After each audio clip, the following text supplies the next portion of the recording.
करें। हरि ओम, हरि ओम, हरि ओम। गुरुर्ब्रह्मा गुरुर्विष्णु गुरुर्देवो महेश्वरा गुरुर्साक्षात् परब्रह्म तस्मै श्री गुरुवे नमः।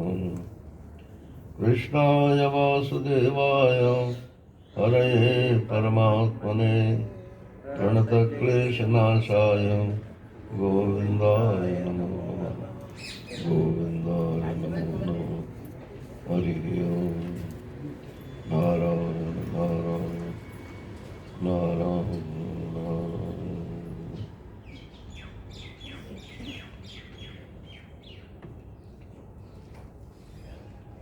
श्रीमद् भागवत का द्वितीय स्कंद में प्रवेश हो चुका है। महापुराण के 10 लक्षण सुबह बताए थे। एक एक स्कंद में एक एक लक्षण घटता है।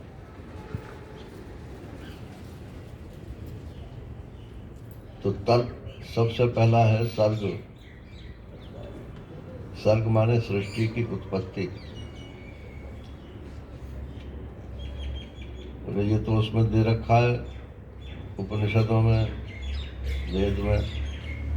इसमें इसका क्या प्रयोजन है? बोले जो प्रयोजन वहां है वही प्रयोजन यहाँ है। बताना तो ये इष्ट है कि ये जो सृष्टि है ये दिखती तो है, इसमें से सुख दुख भी व्याप्त हैं, लेकिन ये कोई वस्तु नहीं है। ये वस्तु पारिभाषिक शब्द है। वस्तु माने जो चीज हो तो नहीं और चीज जैसी मालूम पड़े उसको अवस्तु बोलते हैं, और जो चीज मालूम भी पड़े और हो भी उसको वस्तु बोलते हैं। तो ये संसार अवस्तु है, मालूम तो पड़ता है लेकिन है नहीं। और परमात्मा ब्रह्म वस्तु है, वो मालूम भी पड़ता है और है भी। बोले हमको तो मालूम नहीं पड़ता है। तो बोले आप मालूम तो पड़ रहा है लेकिन आप पहचानते नहीं। दृष्टांत तो वेदांत में वही रज्जु सर्प का चलता है। रस्सी अंधेरे में पड़ी हुई है और हम उसको जानते नहीं है कि रस्सी है। तो कोई उसे सांप समझता है, कोई माला समझता है, कोई भूछिद्र समझता है। अब मान लो सांप दिख रहा है हमको, तो सांप है क्या? बोले तभी तक इसमें है पना है जब तक कि रस्सी का ज्ञान नहीं होता। और जब रस्सी का ज्ञान हो जाएगा तब अपने आप बोलोगे कि सांप नहीं है, रस्सी है।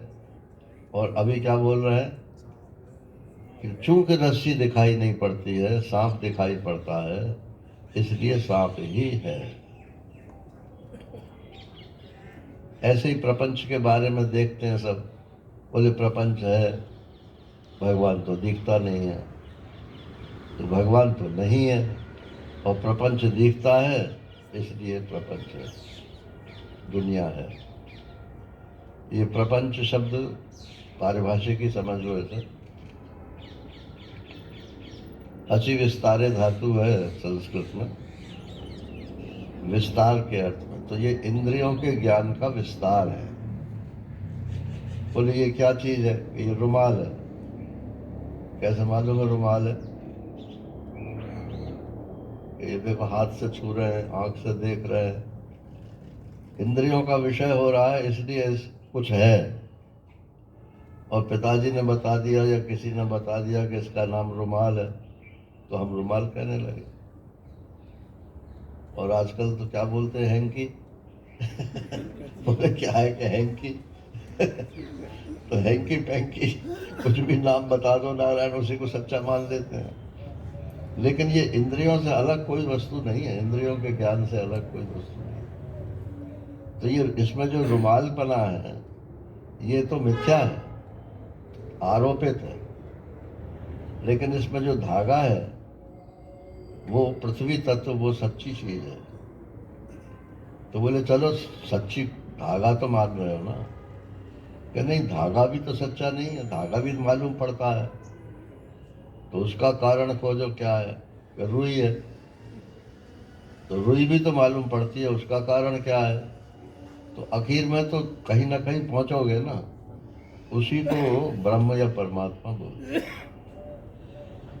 जो अब मैं हूं ये तो सबको मालूम पड़ता है, लेकिन मैं क्या हूं ये नहीं मालूम पड़ता। तो मालूम तो पड़ता है, लेकिन चूंकि चूंकि इसको मैं ब्रह्म नहीं जानता, इसलिए मैं कहता हूं मैं नहीं हूं। कम्युनिस्टों से बात करो, वो कहेंगे आत्मा महात्मा कुछ नहीं। उनकी सबसे बड़ी चोट जो है वो आत्मा के वैनाशिक लोग हैं। बौद्ध भी वैनाशिक हैं और कम्युनिस्ट जो हैं ये भी वैनाशिक। बौद्धों ने तो शुरू में कम से कम आत्मा को शुरू में तो माना, अंत में शून्य बोल दिया, लेकिन पहले तो मान लिया। लेकिन ये भौतिकवादी लोग तो जो है शुरू में भी आत्मा को नहीं मानते और आखिर में भी आत्मा को नहीं मानते। बोले बस मैटर है। उनसे पूछो मैटर क्या है, कि जड़ वस्तु का नाम मैटर है। कि तुम्हारे अंदर फिर ज्ञान कहाँ से आ गया। अरे कि वो तो ऐसे ही है कि पान खाओ तो पान तो हरा होता है, लेकिन होठ लाल हो जाते हैं। तो जैसे हरे पान से लाल होठ निकल जाते हैं, ऐसे ही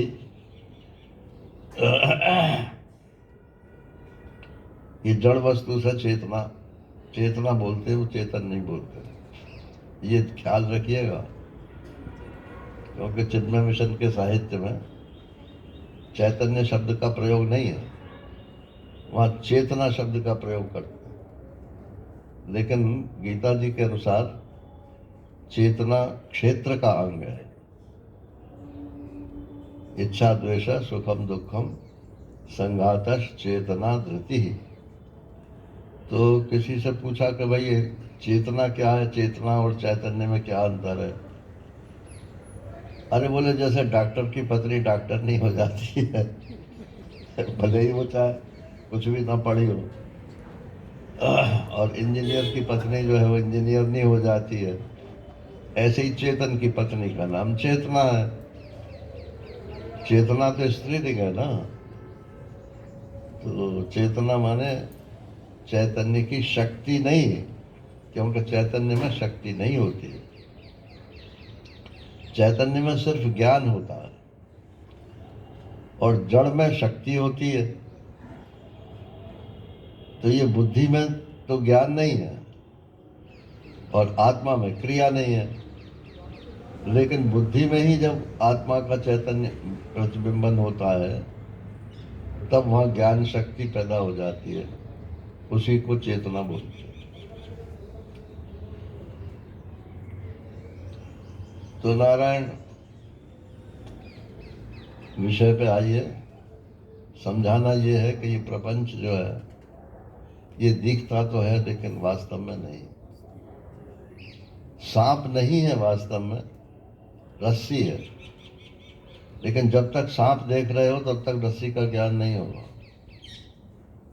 कोई किसी की बात मान भी लोगे तो भी आपको निष्ठा नहीं होगी कि ये रस्सी ही है, सांप नहीं है। अब वेदांत में रात दिन सुनते हैं संसार नहीं है, तीन काल में नहीं है, मैं देह तीन काल में नहीं हूँ, मैं ब्रह्म हूँ। लेकिन कहाँ किसी का छुटता है ऐसे। तो क्यों नहीं छुटता है कि अभी अंधेरे के कारण जो रस्सी का सांप दिख रहा है वो अंधेरे को तो दूर करते नहीं है।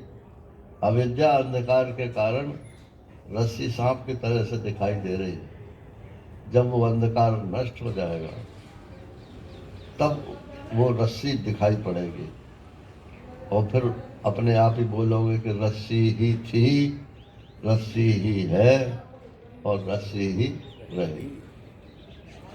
सांप नहीं था, सांप नहीं है और सांप नहीं रहेगा। ये दोनों बातें साथ साथ चलती हैं, पॉजिटिव नेगेटिव। तो जब ये सृष्टि हुई, हुई माने अध्यारोप में हुई, मान लेते हैं कि ये सृष्टि हुई, तो कैसे हुई? सपने की सृष्टि कैसे होती है भाई? आप जानबूझ करके सपने की दुनिया बनाते हो क्या? जागृत की दुनिया में तो कहते हैं ये मकान मैंने बनवाया, ये संतान मैंने पैदा की, ये धन मैंने पैदा किया। लेकिन सपने की दुनिया को भी ऐसे ही बोलते हो क्या कि मैंने सपने में ये बना लिया, ये बना लिया? तो वहां कोई बनाने वाला नहीं है, वहां दिखती है, बस इतना ही बात है।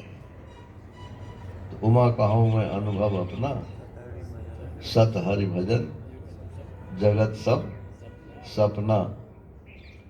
तो इन्हीं तथ्यों को समझाने के लिए ये प्रकरण बताया जा रहा है कि शुरू में भगवान ने संकल्प किया कि सृष्टि हो, तो सबसे पहले ब्रह्मा जी की उत्पत्ति। एक योग वशिष्ठ में कथा आती है कि कोई छोटा बच्चा था, उसे नींद नहीं आ रही थी, तो जो आया उसको रखती थी, उसने कहा कि अच्छा, पहले तो लोरी भी सुनाते थे, अब तो क्या सुनाते हैं?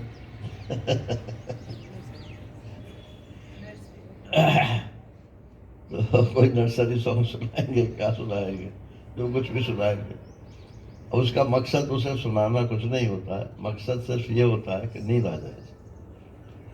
तो इसको वो कहते हैं कि चल मैं हम तुम्हें एक कहानी सुनाते हैं। सुना, महाराज एक राजा था, तो मूकरा भरते जाना।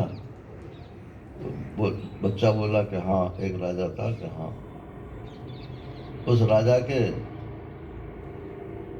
सींग थे, कि सींग थे, कि हाँ। वो सींग जो है वो खरगोश के सींग से बने थे, कि हाँ। फिर बोले उसने उसने एक नहर खुदवाई, बोले हाँ। कि उसमें पानी भरा, कि पानी कहाँ से आया? कि वो मृग तृष्णा का जो जल है वही उसमें भर दिया। बोल हाँ, कि हाँ। अब ऐसे ही नारायण वो हाँ हाँ करते करते उसको नींद आ गई, बच्चा सो गया। अब रोजाना ऐसी कथा वो सुनाती थी और वो सो जाता था। अब वो लड़का बड़ा हुआ, वो बचपन के संस्कार तो दृढ़ होते हैं, तो उसने पीछे सोचा कि ये कथा, ये राजा के खरगोश के सींग, खरगोश के तो सींग ही नहीं होते हैं, मृग तृष्णा में तो जल ही नहीं होता, इत्यादि इत्यादि जो बातें उसने बताई थी, उसने अपने विवेक से सब काट दी। तो फिर वो अपनी माँ के यहाँ उसी आया के सब बोला कि जरा वो कहानी फिर सुना। उसने वही रिपीट करनी शुरू की, उसने वो फिर सब काट करनी शुरू कर दी। तो बोले कौन सी बात सच है, मैं जो बोल रहा हूँ वो सच है या जो तुम बोल रहे हो वो सच है? कि ना, तू जो बोल रहा है वही सच है। कि मेरे को अब तक झूठ में ही रखा। अरे कि हमारा तेरा झूठ और सच का मतलब नहीं था, मतलब तो ये था कि तेरे को नींद आ जाए। तो नींद आ गई, हमारा पर्पस सॉल्व हो गया। तो ये जितनी कथाएं हैं चाहे कहीं की हो, उनका मकसद ये होता है कि जिस उद्देश्य से वो कथा कही जा रही है वो उद्देश्य आपकी समझ में आ जाए। तो ब्रह्मा जी उत्पन्न हुए। ब्रह्मा जी को टेक्निकल भाषा में हिरण्यगर्भ बोलते हैं। हिरण्य माने सोना होता है, सोना है जिसके पेट में, उसको हिरण्यगर्भ बोलते हैं। तो सोना क्या चीज है मनुष्य के पास? ये चमकने वाला सोना तो सब जानते ही हैं, लेकिन ये जो बुद्धि है ना, यही उसकी सोना है। जिसकी बुद्धि स्वच्छ है, सुंदर है, जिस बुद्धि से वो सूक्ष्म से सूक्ष्म बात समझ सकता है। अब आजकल के वैज्ञानिकों की बुद्धि सूक्ष्म तो बहुत है, परंतु वो जाती कहाँ है? बाहर मैटर में, अपने में नहीं लौटती। अगर अपने में लौट आवे तो परमात्मा मिल जाएगा। तो जो बुद्धि, इसको भागवत में ही धिषणा धिषणा बोलते हैं। धिषणा माने स्वच्छ सूक्ष्म बुद्धि। ये मनुष्य के ही पास है और किसी के पास नहीं। यही परमात्मा का साक्षात्कार कर सकता। तो सबसे पहले भगवान ने बुद्धि बनाई, ये मतलब है। ब्रह्मा जी माने आदि जीव, तो सबसे पहले बुद्धि प्रकट हुई। अब ब्रह्मा जी प्रकट तो हो गए, अब देखा चारों तरफ आकाश ही आकाश है, कुछ मालूम नहीं पड़ता।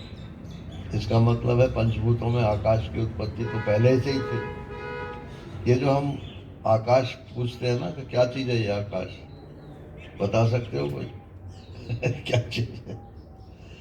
तो बोले आकाश से वायु हुई, वायु से अग्नि हुई, अग्नि से, अरे ये तो सब पीछे हुए ना। आकाश क्या चीज है? बोले वो शब्द गुण वाला आकाश। तो शब्द तो कान से सुनोगे तब शब्द सुनाई पड़ेगा। बोले शब्द का जो आश्रय है उसको आकाश बोलते हैं। और ये पारिभाषिक परिभाषा इसकी ये है कि जो सबको अपने में अवकाश देता है, स्थान देता है, उसको आकाश बोलते हैं। तो अधिष्ठान का नाम आकाश होता है। जैसे रस्सी ही सांप को भी अपने अंदर दिखाती है, माला को भी अपने अंदर दिखाती है, और क्या भू क्षेत्र, सब धारा, जितने विकल्प हैं वो सब रस्सी में ही तो मालूम पड़ते हैं ना। लेकिन अलग अलग बुद्धिमानों को अलग अलग ढंग से दिखलाई पड़ती। तो सब बुद्धियां, हमारे जितने लोग हैं और संसार में जितने प्राणी है जिनके पास थोड़ी या बहुत बुद्धि है, उन सब बुद्धियों को एक जगह इकट्ठा कर दिया जाए तो वो भी हिरण्यगर्भ की बुद्धि की एक अंश के बराबर निकलेगी। पूरी पूरी बुद्धि किसी के पास नहीं। तो ब्रह्मा जी ने देखा, हिरण्यगर्भ ने देखा कि कहीं कुछ है ही नहीं, शून्य शून्य दिखता है। आकाश तो दिख रहा था, लेकिन आकाश परमात्मा है, ब्रह्म है, ये उसकी समझ में नहीं आ रहा।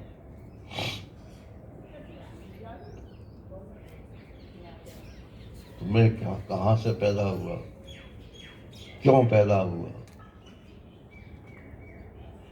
और आपने पढ़ा होगा उसमें वेदांत की जो प्रक्रिया ग्रंथ है, यही प्रश्न है, मैं कहाँ से आ गया, मैं कौन हूँ, मैं यहाँ क्यों आया हूँ? ये कभी आपके प्रश्न में, दिमाग में प्रश्न उलझा कि नहीं? अगर नहीं उलझा है तो अभी अध्यात्म की शुरुआत भी नहीं। इन्हीं प्रश्नों के उत्तर के रूप में सारा अध्यात्म शास्त्र है। तो उन्होंने कहा मैं क्यों आया, कहाँ से आया? तो देखा कि मैं तो कमल पर बैठा हूँ। अब ये कमल क्या है नारायण? कमल शब्द का क्या अर्थ होता है? क माने जल और मल माने मैल। जल का जो मैल है वो कमल कहलाता है। और पंकज किसको बोलते हैं? पंख माने कीचड़ और जा माने उत्पन्न। जो कीचड़ से उत्पन्न हो उसका नाम पंकज है। लेकिन पंकज माने और नीरज, नीर माने पानी और जा माने उत्पन्न हुआ, पानी से जो उत्पन्न हुआ। तो जो अर्थ कमल का है वही अर्थ नीरज का है, वही अर्थ पंकज का है, और जितने भी पर्याय हैं। तो बोले ये सब हमारी समझ में नहीं आता, बताओ क्या चीज है? तो दिखा दिया कमल का फूल। बोले कि यही नीरज है, यही पंकज है, यही कमल है। तो वस्तु जो है वो तो परमात्मा है, और उस परमात्मा को अनेक नाम रूपों से दिखलाई मालूम पड़ता है, लेकिन ये परमात्मा ही है, ये बात हमारी समझ में आती नहीं है। हम तो सबको अलग अलग ढंग से पहचानते हैं। तो ब्रह्मा जी सोच ही रहे थे, उन्होंने कहा कमल के फूल है तो इसका कहीं ओरिजिन मूल तो होगा। तो उसके कमल की डंडी के ऊपर नीचे चलते चले, अब जल में उसका कहीं अंत ही नहीं मिला। ऐसे ही जो लोग सोचना चाहते हैं मैं कहाँ से आया, तो अपने मन को भीतर ले जाओ, कितनी दूर तक ले जाओगे। दृष्टांत है ना कि नमक की पुतली और समुद्र की गहराई नापने चली और समुद्र में घुसी और स्वयं ही गल गई। तो बुद्धि वहां तक पहुंच नहीं सकती, वो तो गल जाएगी। कौन बताएगा कि मैं वहां तक पहुंचूं। इसीलिए शास्त्र को प्रमाण माना।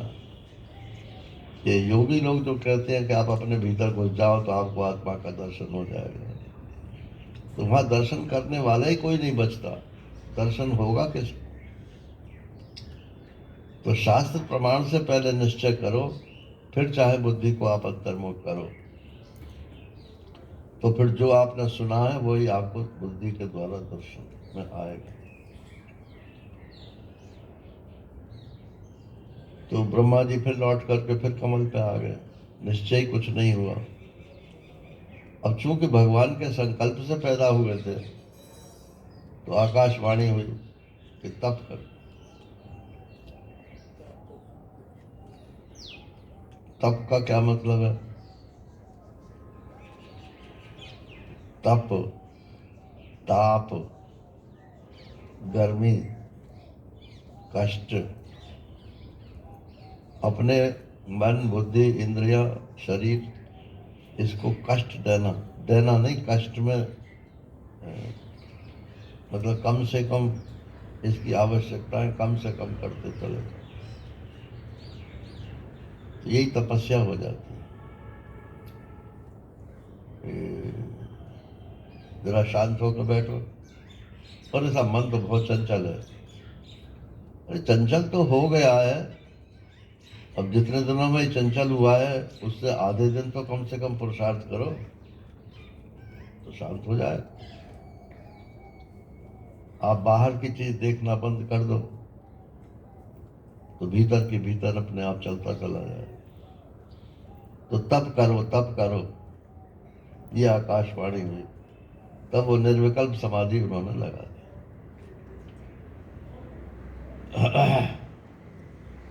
उसके बाद भगवान ने दर्शन दिए। अब ये पुराण है, भगवान ने दर्शन दिए। कौन से भगवान ने दर्शन दिए? विष्णु भगवान ने। तो बोले विष्णु पुराण है तो विष्णु भगवान ने दर्शन दिए, और शिव पुराण होता तो शिव जी ने दर्शन दिए। यानी भगवान जो परमात्मा ब्रह्म है उसका उनको अनुभव हुआ साक्षात्कार। और क्या सुनाई पड़ा कि तुम ब्रह्मा हो और मेरे संकल्प से सृष्टि की उत्पत्ति के लिए पैदा हो गए। बोले भगवान आपने मुझको ही क्यों छांटा?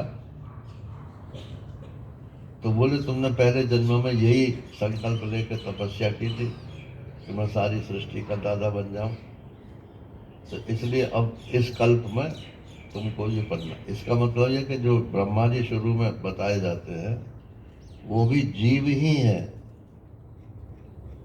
एक दिन मेरे मुंह से निकल गया, मैंने कहा हम लोग ब्रह्मा जी की बराबरी कहाँ कर सकते हैं, हम तो साधारण जीव हैं। तो महाराज श्री बोले कि अरे ब्रह्मा भी जीव ही है, वो आदि जीव है, और हम और आप अब जीव अपने को अनुभव कर रहे हैं। बुद्धि में ही ये जीवत्व होता है, और कहीं जीव कोई इकाई नहीं है। मैं ये शरीर हूँ, शरीर वाला हूँ, जो ये मैं है इसी को जीव बोलते हैं। और जब आप ये सोचोगे कि मैं शरीर नहीं हूँ, शरीर मेरा नहीं है, नारायण, तो ये जीवपना घटना शुरू हो जाता है। और जब आप सोचोगे कि मैं ब्रह्म हूँ और ब्रह्म में कोई चीज ब्रह्म के अतिरिक्त नहीं है, तो फिर आप ब्रह्म ही हो जाते हो। यही अनुभव की प्रणाली है।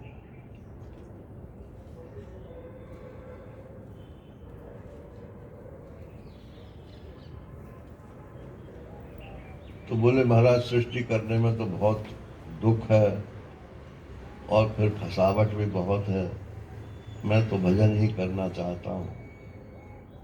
तो हम लोग भी जब परेशान हो जाते हैं तो वैराग्य आ जाता है, अरे भाई इससे तो अच्छा है हम घर बार सब छोड़ दें। कहाँ जाओगे छोड़ करके नारायण? सब जगह घर बसा लोगे, एक एक घर भगवान ने बसाया है, उसको अपना मानना बंद कर दो बस। नहीं तो दूसरे घर में चाहोगे तो वहां उसको मानना शुरू कर दो, फिर वो भी ऐसा ही हो जाएगा जैसे ये।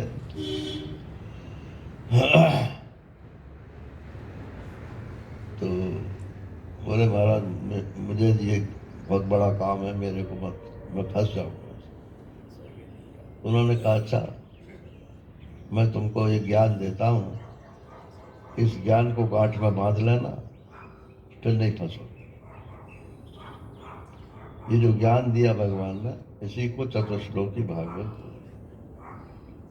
4 श्लोक भगवान ने बोले हैं, तो चतुश्लोकी हो गया। और भागवत है माने भगवता प्रोक्तम भागवतम, भगवान के द्वारा जो बोला गया उसको भी भागवत बोलते हैं।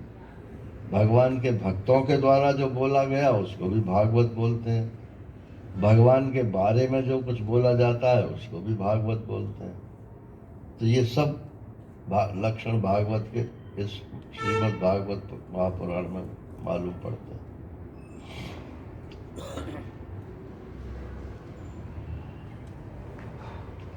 अब ये चतुश्लोकी जो है ये पूरी भागवत के ज्ञान का आधार है, ऐसा समझ।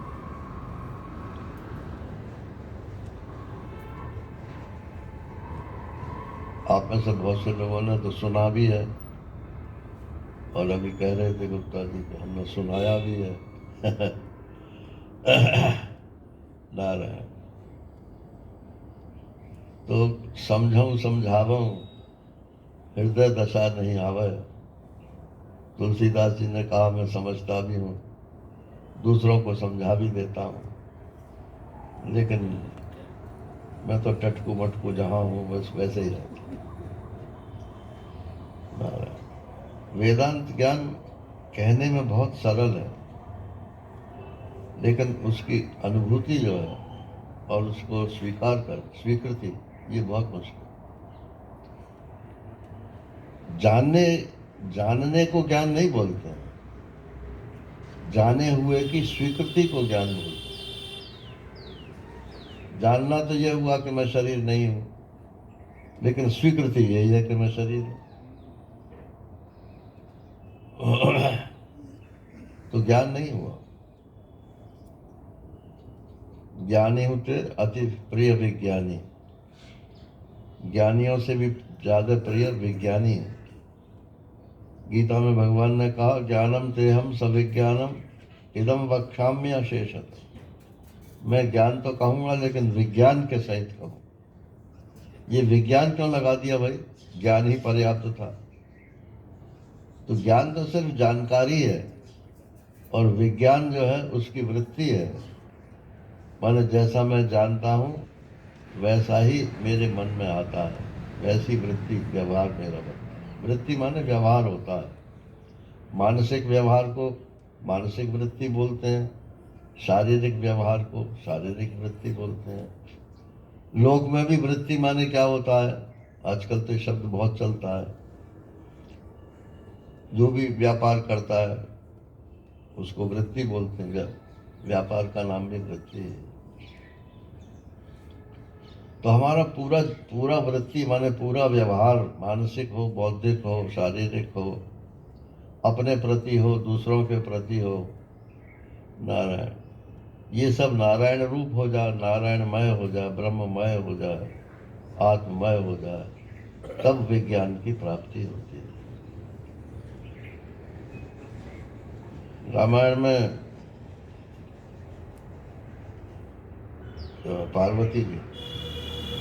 पार्वती जी ने सारी कथा सुन ली, तो वो आखिर में प्रश्न करती हैं कि पहले तो मनुष्य शरीर बहुत दुर्लभ है, ये भी मिल गया, फिर इसमें कोई वर्णाश्रम धर्म का पालन करने वाला मिले, ये दुर्लभ है, बोले ये भी हो गया, फिर इसमें वैराग्यवान हो, ये भी हो गया, फिर वैराग्यवानों में भी भगवान की भक्ति करता हो, ये भी हो गया, फिर उसमें ज्ञान प्रवेश कर जाए, ये भी हो गया, फिर ज्ञान के बाद विज्ञान हो जाए, ये भी हो गया, नारायण विज्ञान के बाद निष्ठा हो जाए, ये भी हो गया, और सर्व त्याग रूप संन्यास उसके जीवन में आ जाए, ये भी हो गया। ये सब सीढ़ियां वहां बताई हैं, उत्तरकांड की प्रसंग है।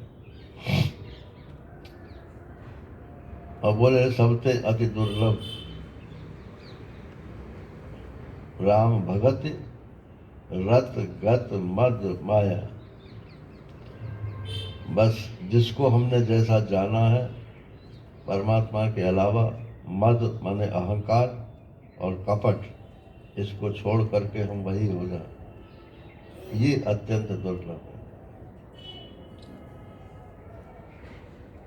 तो ये काकभूषुंडी जी ने कैसे प्राप्त कर लिया? वो तो कौआ थे, ये प्रश्न है वहां। तब वो फिर पूरा संवाद प्रारंभ होता है। तो ये चार हैं, तो चार श्लोक नारायण, लेकिन इसकी जो धारणा है वही जीवन भर साध्य है। ये दूसरे स्कंद के 9वें अध्याय के 30वें श्लोक से प्रारंभ होते हैं। 30, 31, 32, 33।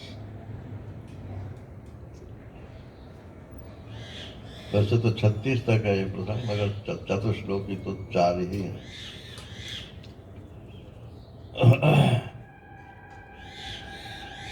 बत्तीस, 33, 34, 35, ये 4 श्लोक चतुश्लोकी के नाम से। मैं 30वें श्लोक से शुरू कर रहा हूं। ज्ञानम परम गुह्यम में यद विज्ञान समन्वितम स रहस्यम तदंगम च गृहाण गदितम मया। प्रिय बेटे ब्रह्मा, ज्ञान को, जो मेरा परम गोपनीय ज्ञान है, उसको विज्ञान के सहित मैं तेरे से कहता हूं, और उसका रहस्य भी मैं बताऊं। रहस्य किसको कहते हैं? जो सबके सामने बताने का ना हो। रहस्य माने एकांत होता है। एकांत में तो गुरु जी कान में, जिसको कहते हैं ना कन फक्का गुरु, तो पहले तो कान में मंत्र दिया जाता था। आज भी यज्ञोपवीत जब होता है तो गायत्री कान में ही दी जाती है, और कहते हैं किसी को बताना मत, इसको जोर से गायत्री बोलना मत। समझ गए सार्थक जी? हाँ, तो यज्ञोपवीत कराना आसान है, लेकिन गायत्री के अनुष्ठान पर करना पड़ेगा ना। तो विज्ञान के सहित और रहस्य के सहित और तदंगम से, और उसके अंगों सहित गृहाण आप ग्रहण करो। ये नहीं कह रहे कि तुम साधना करो, मैं बोल रहा हूं तुम ग्रहण करो। मतलब अटेंशन प्लीज, अपने कान मेरी तरफ रखना, मैं जो जो बोलता जाऊं उसे बस पीते जाऊं, ये मतलब है।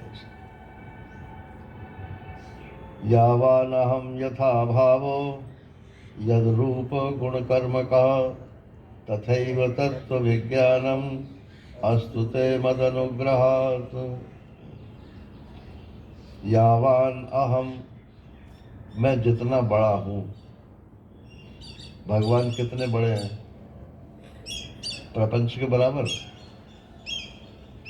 प्रपंच तो उनके एक कोने में भी नहीं है नारायण। ये इतनी बड़ी धरती दिखाई पड़ती है, ये धरती कितने अंश में है? तो जितना मैं हूं, माने आकाश का भी जो मैं धारण करने वाला हूं, वो कितना बड़ा होगा, कल्पना ही कर सकते हो। तो जितना बड़ा हूं मैं, यथा भावो, और जैसा मेरा भाव मन स्वरूप है, और जैसा मेरा रूप है, और जैसा मेरा गुण है, और जैसा मेरा कर्म। अरे बोले निर्गुण वस्तु में ये सब कहां से आई? रूप और गुण और कर्म।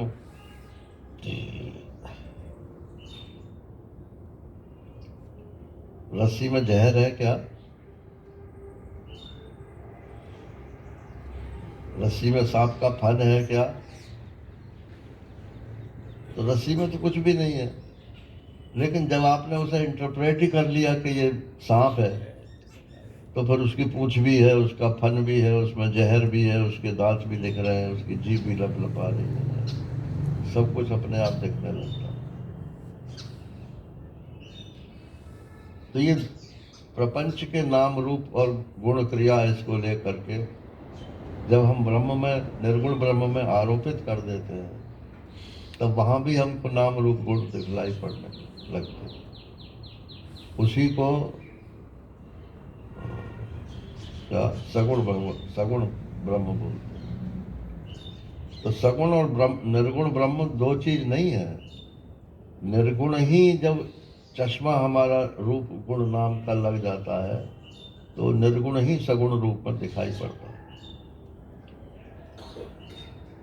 जन्म कर्म च मे दिव्यम एवं यो वेत्ति तत्वतः, है ना, ये चौथे अध्याय का गीता का। भगवान कहते हैं मेरा जन्म और मेरा कर्म दोनों दिव्य है। जो इसको तत्व से जान लेता।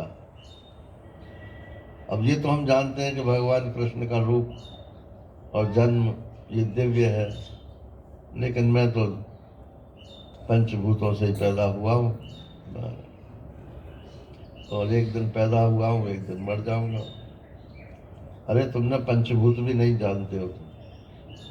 ये हड्डी मांस चाम जो जितनी सी दिखलाई पड़ती है ना, क्या इतना ही पंचभूत होता है? पंचभूत में ये आकृति आई कहां से?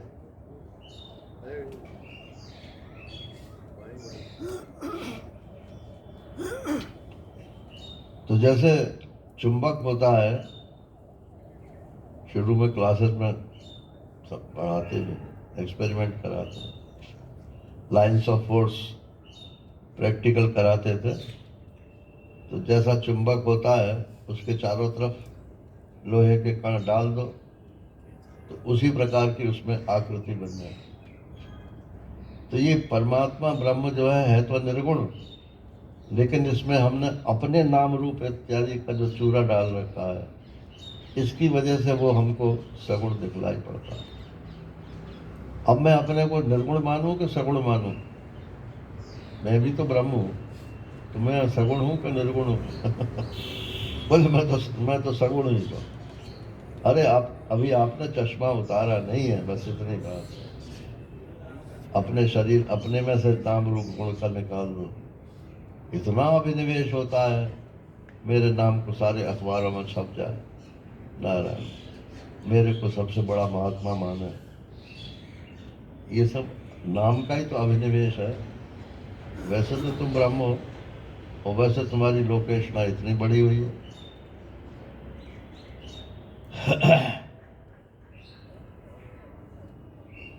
तो ये चश्मा जब तक नहीं उतरेगा, तब तक निर्गुण ब्रह्म का दर्शन नहीं होता।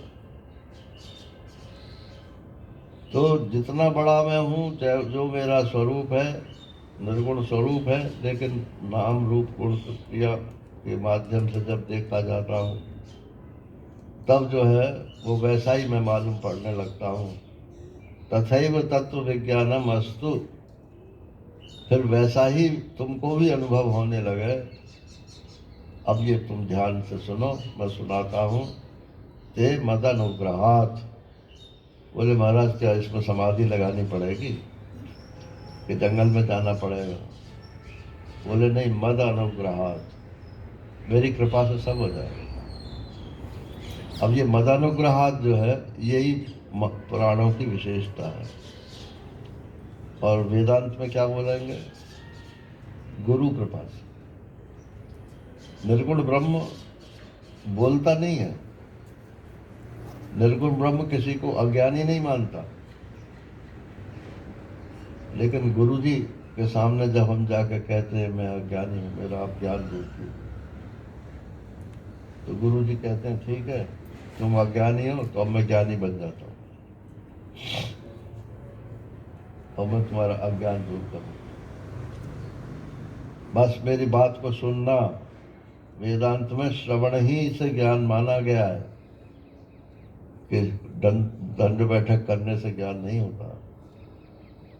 लेकिन श्रवण क्या है कि किताब पढ़ ली, शब्द का ज्ञान हो गया, इसी को श्रवण कहते। नहीं नहीं,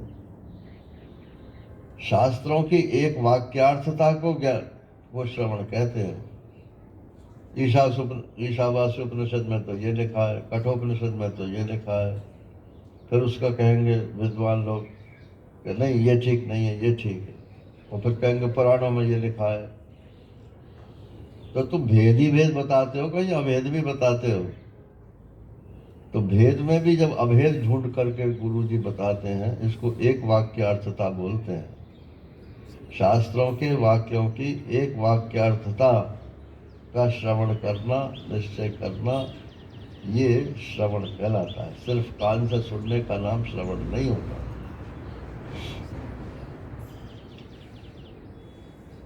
तो इसमें गुरु कृपा होती है। शास्त्र अपने आप कुछ नहीं बोलता। आप किसी गुरु से पढ़ोगे, पढ़ोगे माने सुनोगे। ये पढ़ंतरी विद्या नहीं है, ये सुनने की विद्या।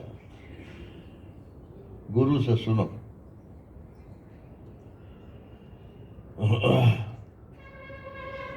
ब्रह्मा जी ने हाथ जोड़ दिए, सुना भगवान, तैयार। अहमेवासमेवाग्रे नान्यत् सदसत्परम पश्चादहम यदेतच्च यो वशिष्येत सोऽस्म्यहम्। अब भगवान बोल रहे हैं, आप अपने को ब्रह्मा जी की जगह पर समझ लेना, और ये जो मैं बोल रहा हूं इसमें से ये भगवत वाक्यों को श्रवण करना, भीतर से सुनना। भगवान क्या बोल रहे हैं? अहम एव आसम अग्रे। जब ये दुनिया नहीं बनी थी, अग्रे माने पहले। पहले कब? जब ये दुनिया नहीं बनी थी, तो अहम एव आसम, मैं ही था। ले जाओ अपने मन को कि दुनिया नहीं बनी थी, अर्थात किसी नाम रूप का चिंतन मत कर। क्या बचेगा? आपका मैं ही बचेगा ना। भगवान कहती है तुम्हारा मैं नहीं, मेरा मैं, ब्रह्म का मैं। अरे मैं तो बकरी भी बोलती है, आदमी भी बोलता है। विनोबा भावे ने तो मैं का जो है बड़ा हंसी उड़ाया है। विनोबा भावे कहते हैं कि बकरी जब जिंदा रहती है तो मैं बोलती है, और जब वो मर जाती है और उसकी आंतों से, क्या एक तारा क्या बोलते हैं उसे, सारंगी कुछ बनाते हैं, तो फिर वो मैं छूट जाता है फिर तू ही है, तू ही है, तू ही है। तो वो भक्ति की महिमा गाते हुए कहते हैं कि मैं मत बोलो, तू ही तू, तू ही तू, तू ही बोलो। अच्छा, मैं आपको तू बोलता हूं, आप अपने को क्या तू बोलते हो? तो मैं जिसको तू बोल रहा हूं वो तो अपने को मैं ही बोलता है ना, और जिसको मैं वह बोलता हूं वो वह तो अपने को भी मैं ही बोलता है ना। तो मैं ही हूं, मैं ही हो, मैं ही था, मैं ही। मैं माने ब्रह्म परमात्मा। आमेवासम एव अग्रे, आसम एव, और था ही था, सन्मात्र, सत्ता मात्र को कहते हैं था। है का भूतकालिक क्रिया था हो जाएगी। तो अहम एवासम एवाग्रे, नान्यत, और कुछ नहीं। अरे कुछ तो होगा ही। बोले तुम क्या चाहते हो? क्या था? बोले आप तो थे, इसलिए सत थे। तो एक कोई दूसरा सत भी होगा, जीव भी था, नहीं कहां से आ जाता? माया भी थी, नहीं तो कहां से आ जाती? तो था, थी, और सभी सभी थी। तीन चीज मानो ना, एक ही चीज क्यों बोलते हो? और बोले असत, कि इनका अभाव भी था।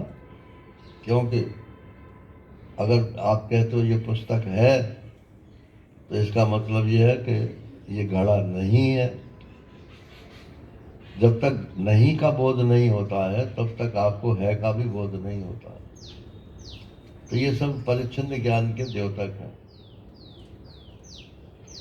तो कहते हैं न तो उस समय कोई मेरे से अलग सत था, न मेरे से अलग कोई असत था, न मेरे से अलग कोई सत असत अनिर्वचनीय माया थी। केवल मैं ही मैं था, मैं ही मैं, और था ही था। पश्चात हम, अब जब ये सृष्टि नहीं रहेगी तो ब्रह्मा जी ने तो देखा ही कि नहीं थी पहले, अभी हो गई या होने वाली है।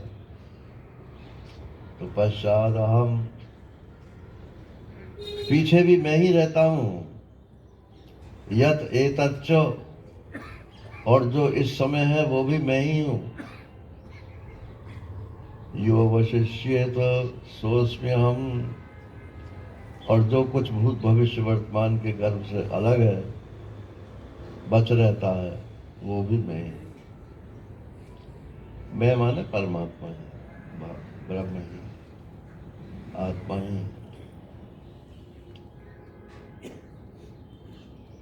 अब हमसे लोग पूछ रहे हैं निष्ठा बताइए कैसे? अरे निष्ठा और क्या है? जो जो सच्ची चीज है उसी में बुद्धि टिक जाए, इसी को निष्ठा बोलते हैं। अब क्यों नहीं टिक रही है ये तो स्वयं आप भी जानते हो। इसका कोई फॉर्मूला थोड़ा ही है। उसी चीज को बार बार सुनो, पढ़ो, विचार करो।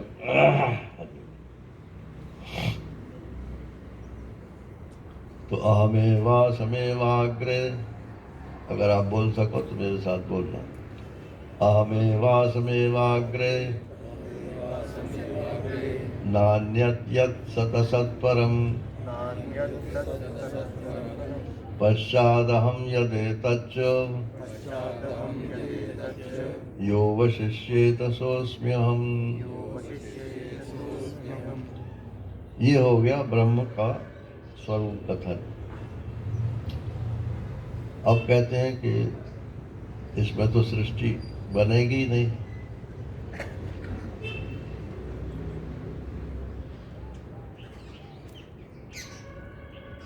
एक कोई भजन है कि वो कवि कहता है कि भगवान की जब झक मारने की इच्छा होती है तब ये सृष्टि बनाते हैं। मेरी समझ में नहीं आया, मैंने कि झक मारना क्या होता है? तो बड़ी बड़ी मछली जो होती है ना, उनको झश बोलते हैं, झश। पेट चरी शाह है। तो पूरब में शाह को जो है ख बोलते हैं। तो झक, झक, झक मारना। तो जैसे मछली मारने वाले होते हैं ना, तो बंसी में उन कांटा लगाया, उसमें आटा लगाया, पानी में डाल दिया, तो लिए बैठे हैं अपना। घंटे भर में एक कोई मछली आ गई तो आ गई, नहीं तो बैठे हैं ना। ऐसे ही भगवान की जब झक मारने की इच्छा होती है, बोले यार कुछ आवे ला, अपने से भिन्न कोई चीज आवे खाने पीने की, तब ये सृष्टि की रचना करते हैं। तो बोले ये बंसी और बांस ये तो सब चाहिए ना उसके लिए, तो माया के बिना तो कोई सृष्टि हो नहीं सकती। अब इसमें तीसरे स्कंद में बात आएगी सर्ग सृष्टि में, कि स्वयंभव मनु से पहले मानसिक सृष्टि होती थी। स्वयंभव मनु से स्त्री पुरुष का जोड़ा पैदा हुआ, और तब ये मैथुनी सृष्टि प्रारंभ हुई। तो मानसिक सृष्टि भी होती है, सपने में रोजाना हम लोग सृष्टि करते ही है मानसिक सृष्टि। मनोराज्य में भी मानसिक सृष्टि करते, कहां से कहां पहुंच जाते हैं। तो कहते हैं ऋतेर्थम यत् प्रतीयेत न प्रतीयेत चात्मनि तद विद्यात्मनो मायाम यथा भासो यथा तमः। अब इसमें माया का स्वरूप बता रहे हैं। माया माने जादू, माया माने शक्ति, ये वैष्णव मत है। और माया माने जादू, ये अद्वैत मत है।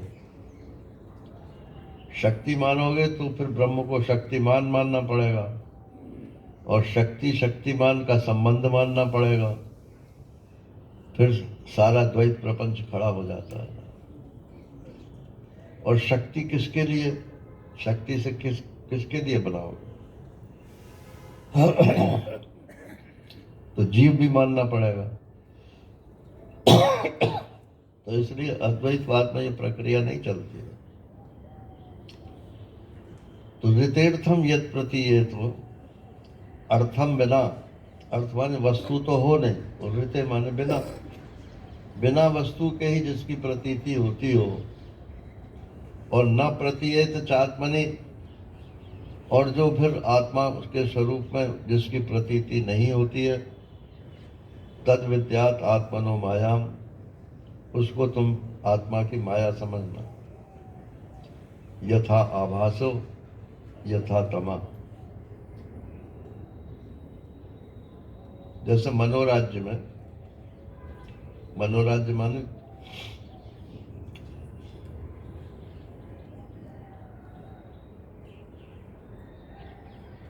महाराष्ट्र कहते थे बच्चे खेल रहे थे, तो एक जो बच्चों का लीडर था, उसने कहा कि चलो हम सत्तू के लड्डू खाएं। तो उसके साथियों ने कहा कि यहाँ कहाँ से आया सत्तू, जो सत्तू के लड्डू खाओगे? अरे बोले मन से ख्याल करो कि सत्तू है, सत्तू के लड्डू है, और खाओ मन से। अब मन से सत्तू के लड्डू बना के खाने लगे तो कुछ स्वाद ही ना आवे। क्योंकि स्वाद तो जीव, जागृत की जीव को आएगा। तो उसने, एक बच्चा समझदार था, तो बोले भाई सुन, अगर मन से ही लड्डू बना के खाना है तो बढ़िया बूंदी के लड्डू तुम बना के क्यों नहीं खाते? नारायण, सत्तू के लड्डू क्यों खाते? तो मनोराज्य भी करो तो बढ़िया बढ़िया मनोराज्य करो ना। अरे बोले अम्मा जाएंगे, फिर जो है लड्डू खाएंगे, फिर वहाँ जो उससे मिले घटिया घटिया मनोराज्य नहीं करना चाहिए। तो जैसे मनोराज्य में या स्वप्न में होती कुछ नहीं है लेकिन दिखती है, इसी प्रकार से ये संसार ब्रह्म में है कुछ नहीं दिखता। ये सिद्धांत है। ये बड़ी मुश्किल से हजम होगा ना।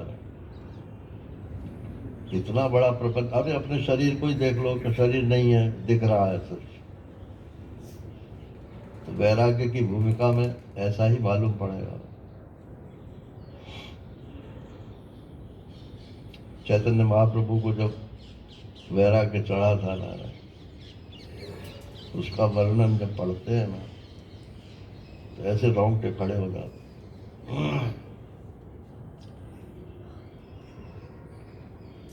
व्याकरण न्याय शास्त्र पढ़ाते थे, स्कूल चलाते थे।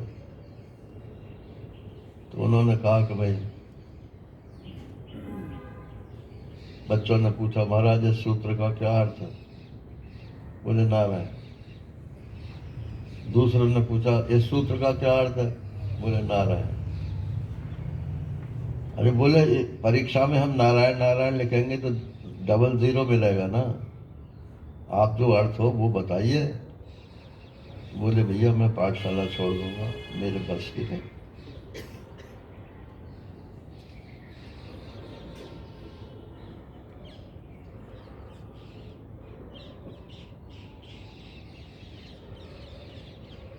ये कर्म इतना स्थूल है, मानसिक व्यापार करने में भी दिक्कत होती है, तो स्थूल कर्म करने में कितनी दिक्कत होती होगी उस महापुरुष को, ये तो सोचो जरा।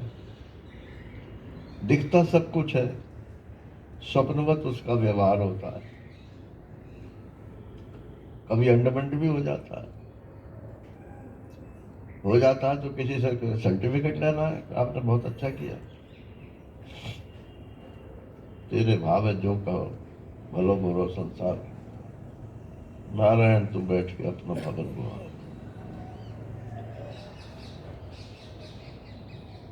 तो ऋते अर्थम यद प्रतीयेत, वस्तु के बिना ही जो वस्तु दिखाई पड़े, और न प्रतीयेत च आत्मनि, और आत्मा के स्वरूप का जब विचार करते हैं तब उसमें कुछ भी मालूम नहीं पड़ता। तद विद्यात आत्मनो मायाम, यही आत्मा की माया है। यथा आभासा यथा तमा, ये जीवपना इतना स्पष्ट मालूम पड़ता है। मैं करता हूँ, मैं भोगता हूँ, मैं ज्ञाता हूँ नारायण, मैं मुक्त हूँ, मैं मुमुक्षु हूँ, मैं भक्त हूँ।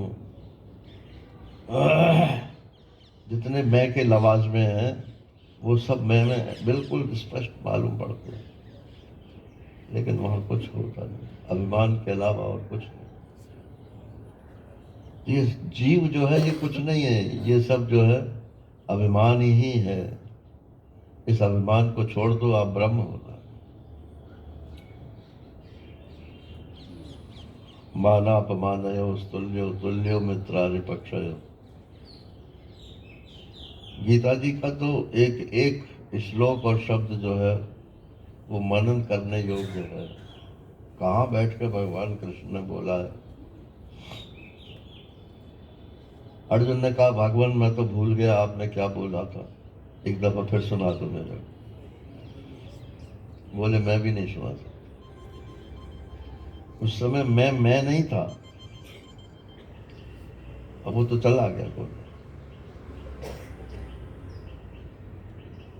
वही उत्तर गीता के नाम से फिर आगे प्रसिद्ध होती है। और जब ये भगवान परम धाम को सुधार गए और अर्जुन रोता हुआ हस्तिनापुर लौटा, तब रोने से और भगवान के विरह से उनके सब पाप ताप नष्ट हो गए। ये पापों को नष्ट करने का एक ही तरीका है कि भगवान के सामने जरा रो लो। दुनिया के सामने नहीं, दुनिया के सामने रोओगे तो हंसी उड़ाई जाएगी, नतीजा कुछ नहीं निकलेगा। भगवान के सामने रोओगे तो हमेशा के लिए रोना ही बंद हो जाएगा।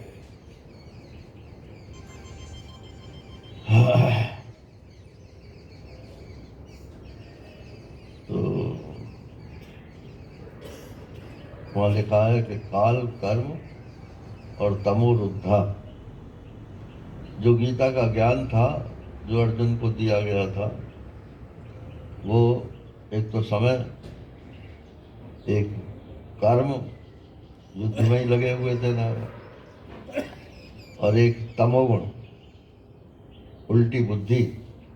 अरे ये तो हमारा लंगोटिया यार है ना। जगतपति को लंगोटिया यार मानना ये भक्ति तो है, लेकिन ये मोक्ष का साधन नहीं है।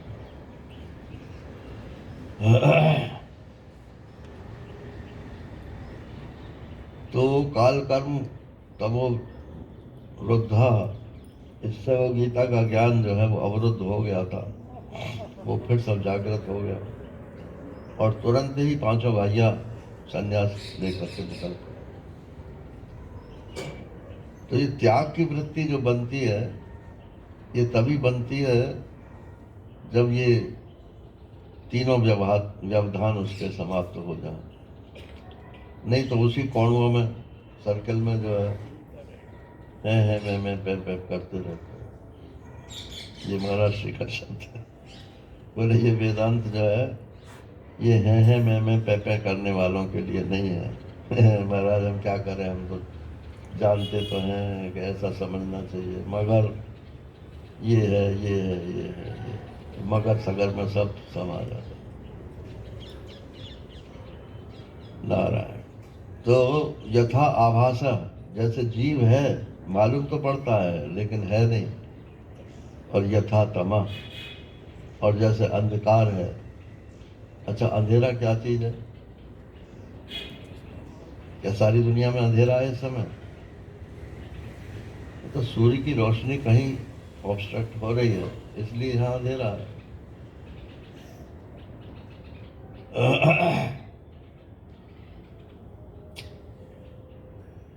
तो ये आत्मदेव जो है, इनका प्रकाश तो हर समय रहता है, इसमें अंधेरे का तो कोई प्रश्न ही नहीं। क्या है वो चौपाई भाई? परम प्रकाश रूप दिन राति, नहीं कछ चाहिए दिया कृत बाती, सहज प्रकाश रूप भगवाना। सहज प्रकाश स्वरूप। तो ना अंधकार कोई चीज है और ना जो है आभास जीव कोई चीज है। ये सब माया है, आत्मा की माया है। माया में भी दो विभाग होते हैं। एक तो अविद्या माया जो है, जहाँ बस जीव परा भवकूपा, मैं और मोर तोड़ते माया, जहाँ बस जीव परा भवकूपा। ये मेरा है, ये तेरा है। व्यवहार के लिए व्यवहार कर लो, क्योंकि व्यवहार में तो भेद ही चलता है ना, मेरा तेरा चलेगा, लेकिन साथ ही ये भी समझो कि ये सब भगवान का। यत्किंच जगत्याम जगत तेन त्यक्तेन भुंजीता, मागृधा कस्य शुद्ध। ये धन भला किसका? अर्थात किसी का नहीं, सब परमेश्वर का ही है। इस समय मेरे पास है इसलिए कहता हूं कि मेरा है, बस। कल को नहीं रहेगा तो नहीं रहेगा, मैं नहीं कहूंगा कि मेरा। नारायण। अब कहते हैं ब्रह्म का स्वरूप हो गया, माया का स्वरूप हो गया। अब व्यापकता बताते हैं। यथा महान्ति भूतानि भूतेषु उच्चावचेष्वनु, प्रविष्टान्यप्रविष्टानि तथा तेषु न तेष्वहम्। जैसे महान भूत पंच महाभूत के लिए कह रहे हैं, जैसे पृथ्वी जल अग्नि वायु आकाश, ऊंची नीची सब वस्तुओं को, छोटी बड़ी सब वस्तुओं में व्याप्त है। बोले इसमें पृथ्वी व्याप्त है, पृथ्वी इसमें व्याप्त है। पृथ्वी से अतिरिक्त जरा इसकी सत्ता बताओ। पृथ्वी ही इस रूप में दिख रही है, और पृथ्वी का कारण जल है, तो वो जल पृथ्वी दोनों इसी रूप में दिख रहे हैं इस समय। जिस समय आप ग्रहण कर रहे हो उस समय जिस रूप से दिख रहे हैं बस वही है, बाकी तो सब पंचभूत ही है। तो जैसे पंच महाभूत सब भूतों में, प्राणियों में, शरीरों में, चाहे वो छोटे हों चाहे बड़े हों, प्रविष्ट भी है, और तत्व दृष्टि से देखो तो प्रविष्ट नहीं भी है, क्योंकि वो वही वही है। आकाश में परमात्मा व्यापक है और परमात्मा में आकाश, आकाश में परमात्मा व्यापक है, और आकाश परमात्मा में क्या है? अरे एक ही चीज के दो नाम है। वो परमात्मा इन आंख इंद्रियों से अनुभव में नहीं आता है, लेकिन ये आकाश एक कारण इंद्रिय का विषय बन जाता है। तो जो दिख रहा है वो वही है जो नहीं दिख रहा है। इसलिए इस प्रपंच से घृणा मत करो, इसको भगवत स्वरूप मानो। इसमें परमात्मा प्रविष्ट भी है और ये भी परमात्मा में प्रविष्ट है, दोनों में एकम एक भाव है।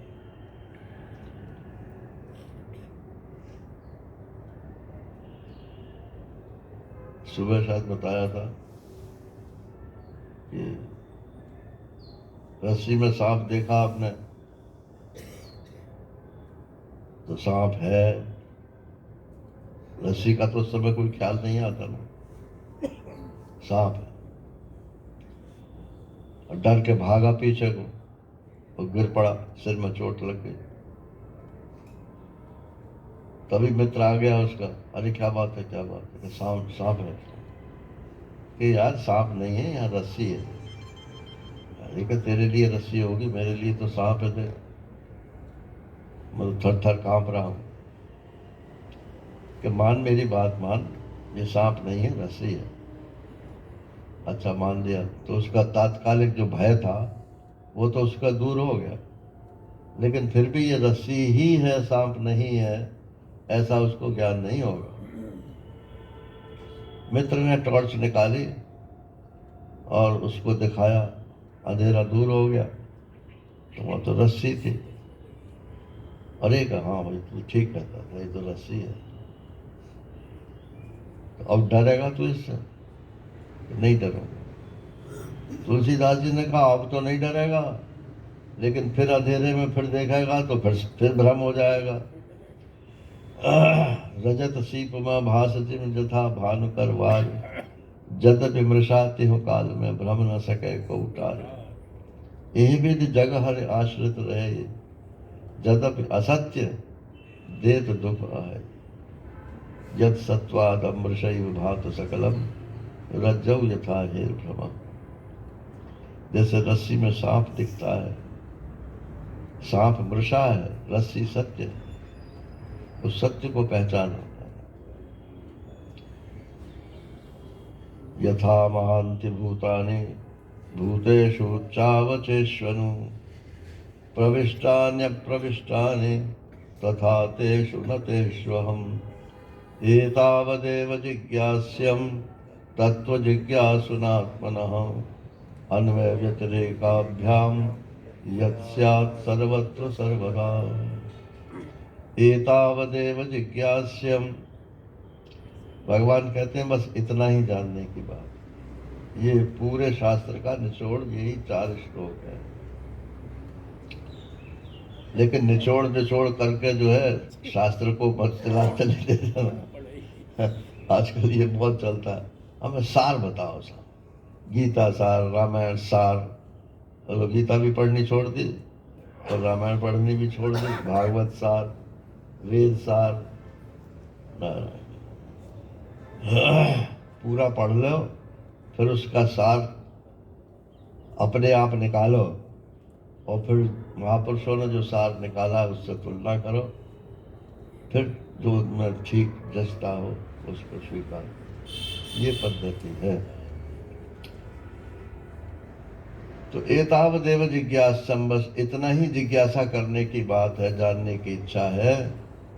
तत्व जिज्ञासुना आत्मना, जो तत्व आत्मा के तत्व का जिज्ञासु है, जानना चाहता है कि आत्मा क्या है, उसका इतना ही जानना पर्याप्त है कि ब्रह्म क्या है, माया क्या है, और ये माया का कार्य जो प्रपंच है, इसमें ब्रह्म कैसे प्रविष्ट हुआ। अन्वय व्यतिरेकाभ्याम यत् सर्वत्र सर्वदा। अन्वय व्यतिरेक, इसको मनन बोलते हैं। जैसे कहते हैं श्रवण करो और उसके बाद फिर मनन करो। तो मनन का क्या मतलब है? बोले बस मन लगाओ उसमें, दोहराते रहो उन श्लोकों। ये मनन नहीं होता है। मनन माने द्वैत द्वैत बाधक सॉरी द्वैत साधक युक्तियों का खंडन और अद्वैत साधक युक्तियों का मंडन, इनके सहित जो श्रुत अर्थ में बुद्धि का प्रवेश है, उसको मनन बोलते हैं। जो सुना है उसको काटने के लिए नहीं, लेकिन दो गुरुजी ने सुनाया था कि तुम ब्रह्म हो, और मुझे तो नहीं लगता है कि मैं ब्रह्म हूं। क्यों नहीं लगता है? तो देखो क्यों नहीं लगता है, फिर उनको काटो। अच्छा, कट गए तो अब लगने लगा कि नहीं, अब भी संशय है, तो फिर और गहराई से विचार करो। तो अद्वैत साधक युक्तियां और द्वैत बाधक युक्तियां, इन दोनों के सहित जो विचार किया जाता है श्रवण सुने हुए का, उसको मनन बोलते हैं। तो सिर्फ आत्म जिज्ञासु के लिए इतना ही जानना ठीक है कि अन्वय व्यतिरेक से समझ लो। अन्वय व्यतिरेक क्या होता है? अन्वय माने व्याप्ति और व्यतिरेक माने उससे अलग। तो जैसे घड़े में मिट्टी व्याप्त है, तो अगर घड़ा दिखेगा तो मिट्टी दिखे, बिना मिट्टी के घड़ा नहीं दिखेगा। लेकिन अगर मिट्टी दिखेगी तो घड़ा दिखना जरूरी नहीं है। तो मिट्टी से घड़ा बनता है, वो तो ठीक है, लेकिन अगर घड़ा बन चुका है तो उस घड़े और मिट्टी का आपस में सह संबंध है।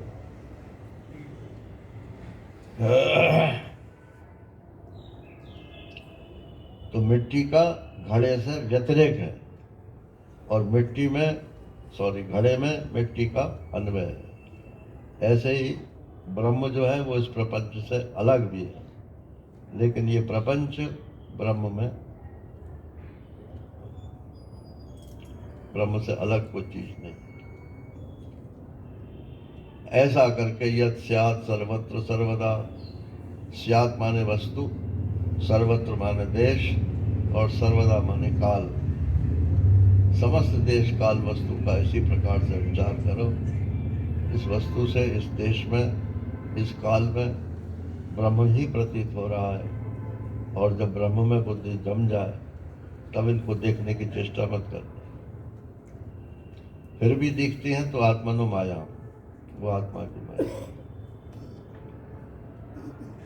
माया से जो चीज दिखती है वो होती नहीं।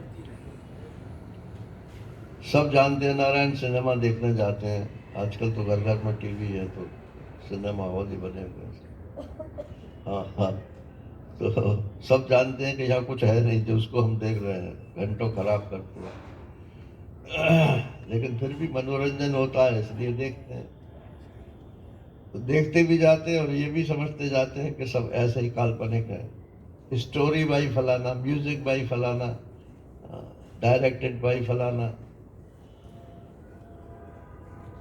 बस दिखता है।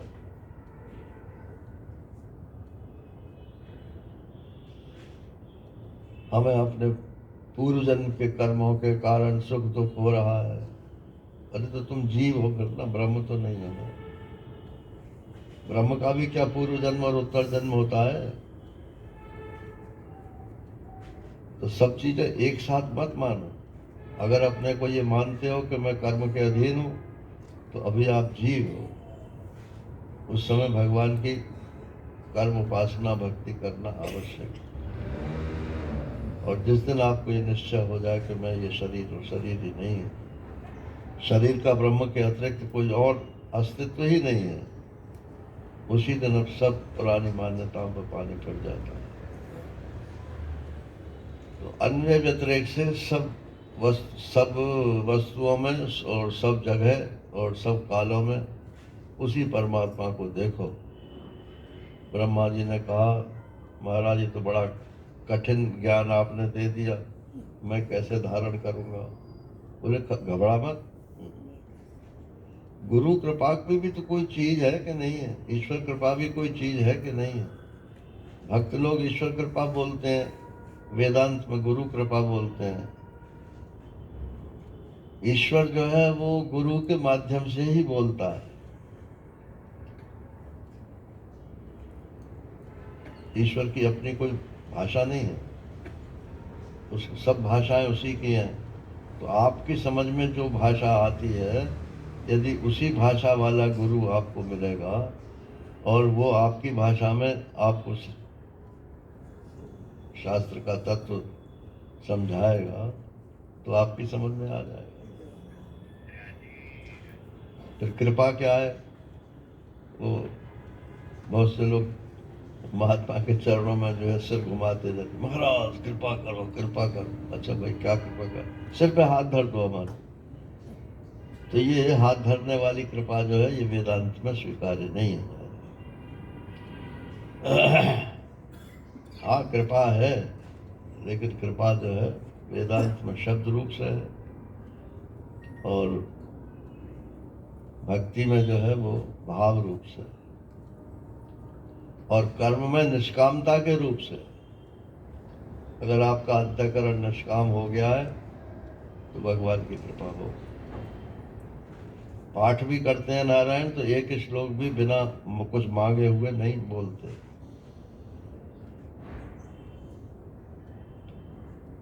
भगवान को हंसी आती है। लक्ष्मी जी ने पूछा कि आप सबको मुक्ति क्यों नहीं देते? अरे बोले मैं तो देने को तैयार हूँ, कोई लेने ले तब ना। वो तो एक श्लोक बोलता है और कहता है महाराज इतना धन दे दो, मेरे इतने परिवार दे दो।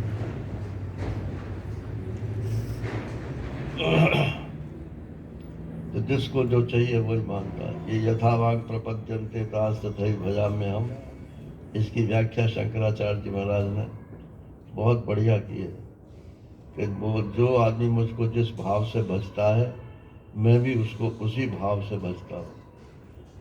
तो वहाँ यही बातें लिखी हैं जो मैं आपको अभी सुना रहा था कि जिस भाव को आप चाहते हो उसी भाव को भरमा पुष्ट कर दे। मोक्ष चाहिए लो, भक्ति चाहिए लो, धन चाहिए लो। हमारे यहाँ धन मांगना कोई बुरी बात नहीं है, लेकिन मोक्ष के लिए नहीं है वो। आज सुबह आपको सबने बताया ही।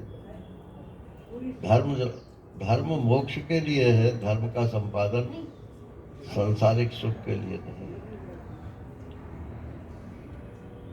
तो बोले महाराज तो बड़ी आपने कठोर साधना करवा दी। तो बोले चिंता मत कर, एतन्मतं समातिष्ठो परमेण समाधिना भवान कल्प विकल्पेषु न विमुह्यति करिचित्। ये जो मेरा मत है, सिद्धांत है, इसमें तुम अच्छी तरह से स्थित हो जाओ, समातिष्ठ बैठ जाओ। परमेणु समाधिना, कैसे स्थित हो जाए? कि परम समाधि के द्वारा। परम समाधि माने बस गुरु जी का ये वाक्य जो है अंतिम है, इसमें कोई शक व शुबा नहीं है। वो सिनेमा में दिखाते हैं ना, वो मिलिट्री वाले लोग अफसर कहते हैं देखो ऐसे जाना है, ऐसे हमला बोलना है, ये करना है वो करना है। फिर पूछता है कोई शक? तो सिपाही लोग कहते हैं नहीं, देन गो। तो अगर गुरु जी के वाक्य में आपको कोई शक नहीं है तो देन गो, आपको सफलता मिल जाएगी। तो इसी को परम समाधि बोलते, बिना ननुनच किए, बिना शंका समाधान किए।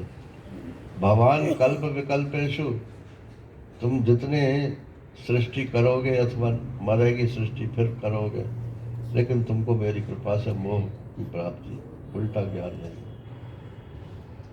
यही वो चाहते थे। इस प्रकार से ये चतुश्लोकी भागवत संक्षेप से आपको सुना दी।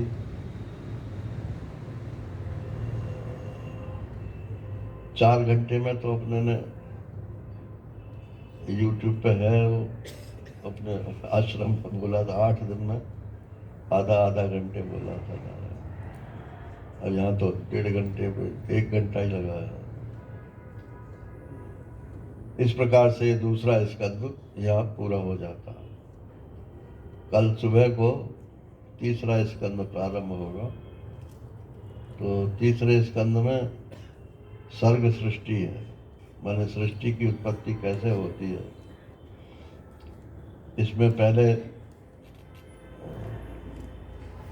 आयोनिक सृष्टि है, माने बिना स्त्री पुरुष के संयोग के मानसिक सृष्टि बोलते। तो मानसिक सृष्टि भी क्यों होती है कि वो हिरण्याक्ष धरती को चुरा ले गया है। तो बड़ा अवतार की फिर कथा आती है कि धरती किस प्रकार से फिर वापस आई। इसके बाद में फिर जो मुख्य विषय है उसका वो कपिल देवहूति संवाद है। तो वो वेदांत का विषय है।